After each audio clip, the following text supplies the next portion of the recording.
உளவு பார்க்கும் முதல்வர் விஜய், அலரும் புதிய தவிக அமைச்சர்கள். இனிமே ஓடி ஒளிய வாய்ப்பே இல்ல.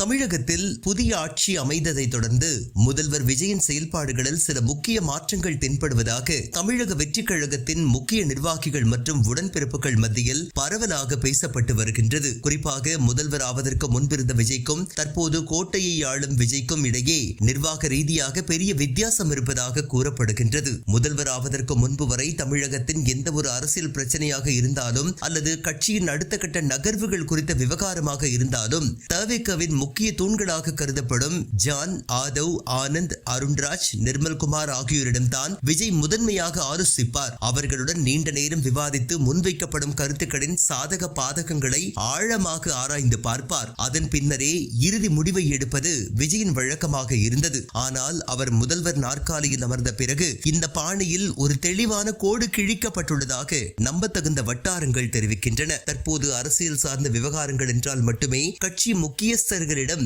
விஜய் விவாதிக்கின்றார். அதே நேரம் அரசு நிர்வாகம் தொடர்பாக இந்த நிர்வாகிகள் ஏதேனும் யோசனைகள் சொன்னால் அதை வெறும் காது கொடுத்து மட்டுமே கேட்கின்றாராம் முதல்வர் விஜய். அரசு நிர்வாகம் என்று வந்துவிட்டால் அந்த யோசனைகளை அப்படியே அமல்படுத்தாமல் உடனே அவற்றை அரசின் உயர் அதிகாரிகள் மற்றும் செயலாளர்களிடம் கொண்டு சென்று விவாதிக்கின்றார். அதிகாரிகளின் தர்க்க ரீதியான ஆலோசனைகள் மற்றும் கள நிலவரங்களின் அடிப்படையில் தான் தற்போது முதல்வர் விஜய் இறுதி முடிவுகளை எடுக்கின்றாராம். தவிக அமைச்சர்களின் தினசரி மற்றும் வாராந்திர செயல்பாடுகளை கண்காணித்து தனக்கு துல்லியமான பெர்ஃபார்மன்ஸ் ரிப்போர்ட் தருமாறு அரசு செயலாளர்களுக்கு அறிவுறுத்தப்பட்டுள்ளது.